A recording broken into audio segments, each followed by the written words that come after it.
సభకు నమస్కారం.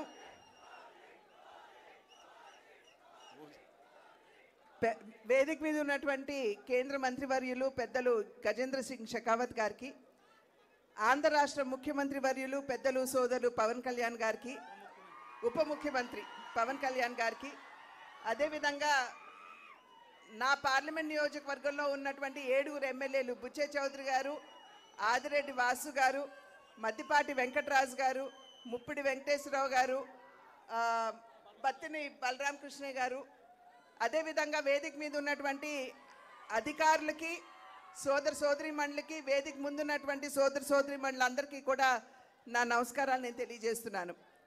2024 ఎన్నికల సందర్భంలో ప్రజల వద్దకి ఓటు వేసి ఆశీర్వదించమని చెప్పి అడగటానికి వచ్చినప్పుడు డబుల్ ఇంజిన్ సర్కార్ అంటే కేంద్రంలో రాష్ట్రంలో 2 చోట్ల కూడా ఎన్డీఏ కూటమి అధికారంలో ఉన్నట్లయితే అభివృద్ధి పరుగులు తీస్తుంది అని చెప్పి ఆనాడు మేము చెప్పడం జరిగింది. ప్రజలు విశ్వసించారు. డబుల్ ఇంజిన్ సర్కార్ కావాలనుకున్నారు. కేంద్రంలో ఎన్డీఏ కూటమిని, అదేవిధంగా రాష్ట్రంలో కూడా ఎన్డీఏ కూటమిని ఆశీర్వదించడం జరిగింది. వికసిత్ భారత్ అనేటువంటి ఒక కళ ఏదైతే, ఒక స్వప్నం ఏదైతే నరేంద్ర మోడీ గారు ప్రజల ముందు ఉంచారో, ఆ వికసిత్ భారత్లో వికసిత్ ఆంధ్ర రాష్ట్రం కూడా ఒక భాగం అని చెప్పి మనం గుర్తించాలి. కనుక అన్ని విధాలా కూడా అధికారంలోకి వచ్చిన నాటి నుండి నేటి వరకు అమరావతి నిర్మాణం కావచ్చు, పోలవరం నిర్మాణం కావచ్చు, స్టీల్ ప్లాంట్ కావచ్చు, సౌత్ కోస్టల్ జోన్ కావచ్చు, రైల్వే జోన్ కావచ్చు, మరి MNREGS కింద పెద్ద ఎత్తున వనరులు రాష్ట్రానికి ఇచ్చి కావచ్చు, అన్ని విధాలా కూడా ఆంధ్ర రాష్ట్ర అభివృద్ధికి కేంద్రం తన సహకారాన్ని అందిస్తూనే ఉంది.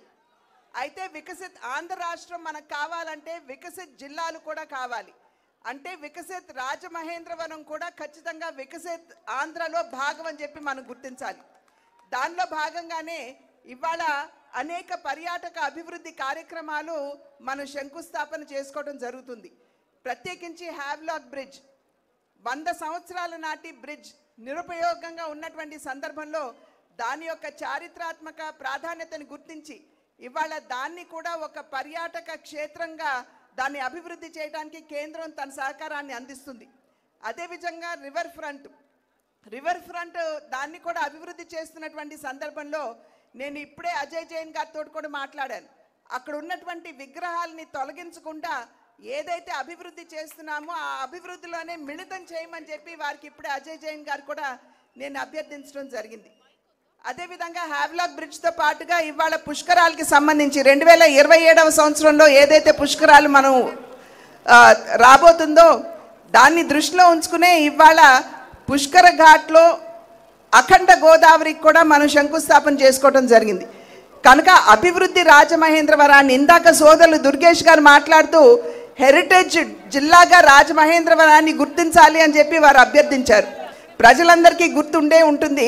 నేను పార్లమెంట్లో ఈ అంశాన్ని లేవనెత్తి రాజమహేంద్రవరాన్ని హెరిటేజ్ సిటీగా గుర్తించమని చెప్పి నేను ప్రత్యేకించి పార్లమెంట్లో నేను రేజ్ చేసినటువంటి అంశం.